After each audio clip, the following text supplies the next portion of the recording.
유권자가 뽑은 10대 의제에 대해 후보들 공약을 검증하는 당신의 약속, 우리의 미래입니다.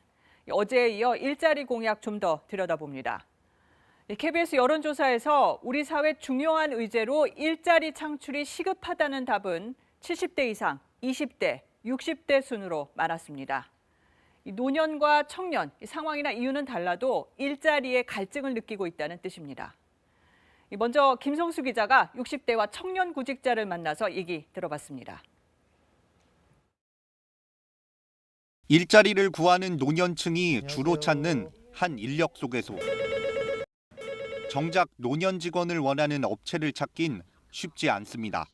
아무래도 노년층은 갈 데가 많지는 않죠. 업체에서는 몇 살 이내로 보내달라고 딱 끊어버리니까. 노년층이 주로 맡던 일자리에 코로나19 이후 일자리를 잃은 청년까지 몰린다고 합니다. 일감 구하기 더 어려워진 겁니다. 권고직을 하시니까 그분들도 일자리를 바로 찾으면 없잖아요. 일할 사람이 젊은 사람들이 남으니까 많이 오니까 이게 나이 많은 사람보다 젊은 사람을 선호하시는 거죠. 아직은 부지런히 일할 수 있는 나이 60대. 공공근로 일자리는 효능감도 안정성도 떨어져 민간 일자리를 원하는데 일 자체가 너무나 단순하고 주급제로 나온다 그러거든요. 한두 달 또 끝내야 돼요. 계약직이기 때문에. 이력서 접수조차 나이 때문에 거부되는 경우가 많습니다. 주름살 많다고 그걸 싫어하는 거죠. 주름살이 많다고 싫어해요? 왜 안 되고 물어봤더니만은 경험도 따지질 않고 나이 때문에 안 된다더라고요. 일자리를 두고 60, 70대 부모 세대는 20대 자녀 세대와 경쟁해야 하는 현실입니다. 그렇다고 자녀 세대의 취직이 쉬운 것도 아닙니다. 하루 30여 명의 청년들이 일자리를 문의해 온다는 청년 일자리 센터. 기업들의 공개 채용이 줄어든 탓에 청년 취업의 문도 더 좁아졌습니다. 수시 채용으로 정기 공채를 대부분 전환을 한 상태입니다. 취업 준비하던 방향을 전적으로 지금 바꿔야 되는 상황입니다. 그래서 청년들은 굉장히 좀 당황스러운 상황이고요. 경력자를 우선하는 현실에 청년들은 더 난감합니다. 요구를 하는 게 많아지더라고요. 학생 가르치는 경력이 몇 년 있어야 된다. 아니면 사무직 같은 경우에도 사무직 같은 경력이 몇 년 있어야 된다. 구직을 준비하는 시간, 생계를 위해 택할 수 있는 아르바이트 자리는 배달 정도입니다. 물류 알바 아니면은 그런 배달 알바, 그리고 아니면 공장, 그런 알바가 거의 대부분을 차지하고 있어가지고. 다들 양질의 일자리를 찾지만 지난 한 해 비정규직 증가가 가장 많은 연령층 20대와 60대 이상이었습니다.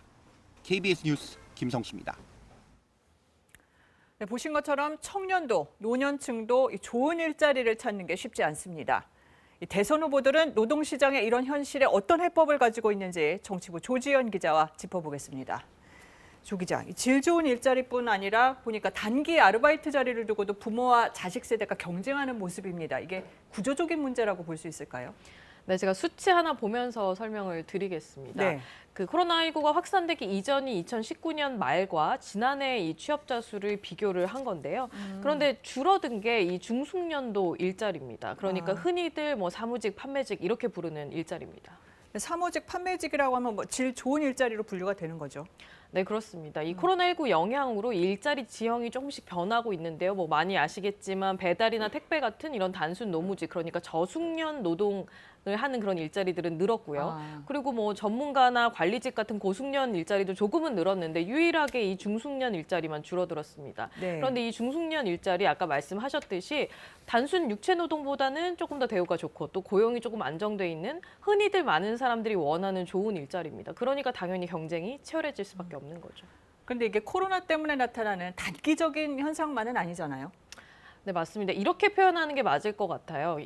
앞으로 없어질 일자리들이 코로나19 때문에 좀 더 빨리 없어지고 있다. 이렇게 볼 수 있을 것 같습니다. 네. 그러니까 자동화가 가능한 곳은 자동화가 되고 또 비대면이 되고 디지털화가 되고 이런 변화의 속도를 코로나19가 더 앞당기고 있다. 이렇게 진단할 수 있습니다.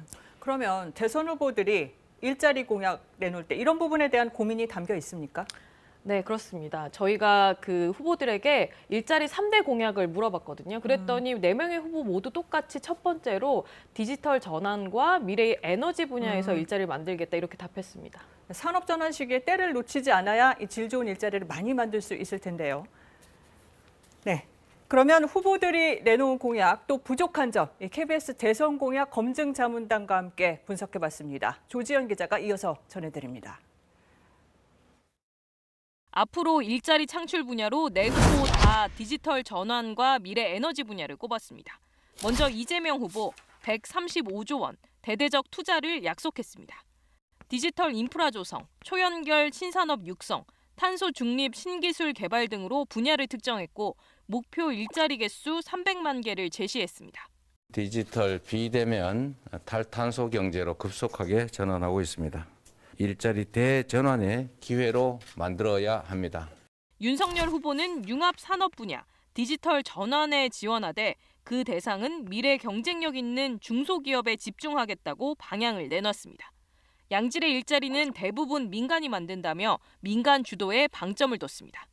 일자리 창출을 저해하는 모든 규제를 혁파하고 신산업 분야 규제 혁신을 먼저 시작하겠습니다. 심상정 후보는 녹색 산업에서의 일자리 창출이 특징입니다.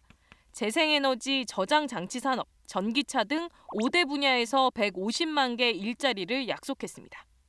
플랫폼 기업을 중심으로 지금 불안전한 노동이 양산되고 있고 또 수도권에 편중된 디지털 혁신과 그린노믹스는 질적으로 다릅니다.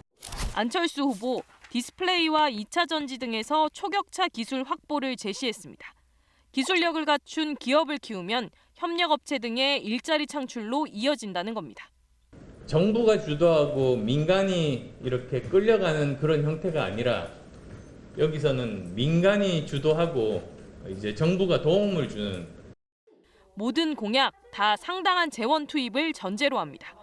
그러나 재원 마련 계획 분명치 않습니다. 이 분야의 양질의 일자리를 만들겠다, 저 분야의 양질의 일자리를 만들겠다, 어떤 식으로 만들 것인지에 대해서 정확한 방향성, 혹 단기적, 중장기적인 구체성, 계획 이런 것들은 전혀 파악할 수가 없었습니다. 중소기업에 대한 지원은 이재명, 윤석열, 안철수 후보가 밝혔는데 상당수 공약 이미 추진 중인 정책과 비슷합니다. 이재명 후보의 대기업과 중소기업의 상생 생태계 조성, 대기업과 중소기업의 협력 이익을 공정하게 나누는 성과 공유제, 협력 이익 공유제와 일맥상통합니다. 그런데 이 사업, 지난해 기준 민간 기업 참여는 12곳 뿐입니다. 스톡옵션 제도를 개편해 벤처기업의 우수 인력을 확보하겠다는 윤석열 후보. 하지만 최근 3년간 스톡옵션 제도를 활용한 벤처기업은 1%에 그쳤습니다. 중소기업을 지원해 근로환경을 개선하고 우수 인력을 유치하자는 안철수 후보. 이미 정부가 오랜 기간 재원을 투입 중인 정책과 비슷하지만 어떤 차별점이 있는지 구체적이지 않습니다. 새롭게 이름만 바꿔서 이쪽 부분에 더 재정을 확대를 해가지고 더 하겠다라는 것이 왜 그렇게 해야 되는 것인지, 과연 이것에 대한 정확한 분석이 선행되고 난 후에 공약을 만든 것인지에 대한 의문이 있다라고 할 수 있겠습니다. 또 후보들 대부분은 산업의 전환으로 새로 생길 일자리에는 주목했지만 사라지게 될 일자리에 대한 대책은 큰 비중을 두지 않았습니다. KBS는 다음 순서로 각 후보의 기후위기 대응 공약을 점검합니다. KBS 뉴스 조지연입니다.